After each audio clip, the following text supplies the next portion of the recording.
yanzu dan Allah ka gaya min yadda za a yi turji wanda bai yi makaranta ba, baya cikin gari, baya da wayewa komai ta society, ta technology, wai ka ce wai ya san NVG fa, night vision googles, ka ce Bello Turji wai yana da waye wanda zai nemo NVG.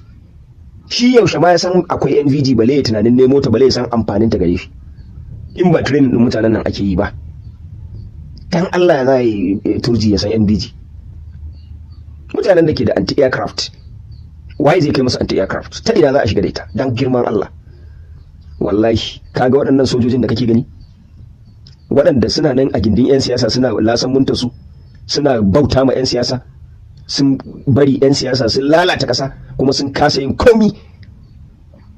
Wallahi ba dan wani tunanin ba, sai in ce duk abin da 'yan ta'addan nan za su yi masojojin nan wallahi sun cancanta, wallahi sun cancanta, tunda su jakuna ne. Wata ƙasa ce za a bari ana mata irin wannan cin karan mahaukaciyar su kyale? Duk duniya babu, duk duniya babu. Wasu kasashen da aka yi yunkurin yin irin hakan ba ku ga yadda ta kaya ba, yanzu ba ga nan suna ci gaba ba. Amma ku jakuna, kuna nan da ku ne ma ake kamawa cikin ta'addancin, kuke supplying musu wasu abubuwan. Yanzu waye zai ba Bello Turji wannan abubuwan in ba ta hanyar jami'an tsaron nan ba? Su 'yan siyasan za su san yadda za a yi jami'an tsaron su kai musu wannan abu. Wallahi tallahi irin waɗannan abubuwan sai sun laƙume yankin arewa gaba ɗaya. Da zai ga wani bidiyo, yara ƙanana ake koya ma halbin bindiga, an bashi bindiga, yaro ƙarami dan shekara 12 ko shekara 15 bai kai ba, yana kwance ta, yana sa ta, yana gyara ta. A arewa kuma ga dan sanda yana fira da shi, na yi postin bidiyon a Facebook, in ne a TikTok za su cire.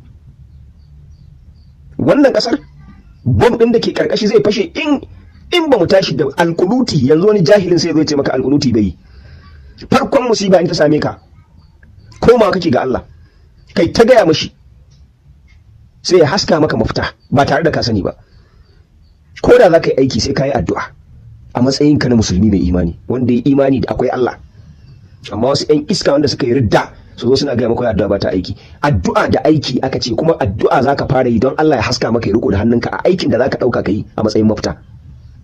A irin wannan bala'in ake ƙara nisan taku da Allah, wai addu'a ba ta aiki. Lafiyar ku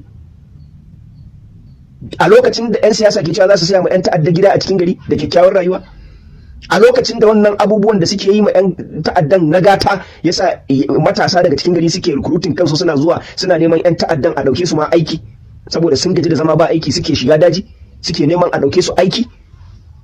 Amma kuke ganin wannan bala'in wai ba za ku shigo da Allah ciki ba? Ku za ku iya, aikin ku zai iya? Wallahi wannan shine mafi girman hatsarin da muke fuskanta, rashin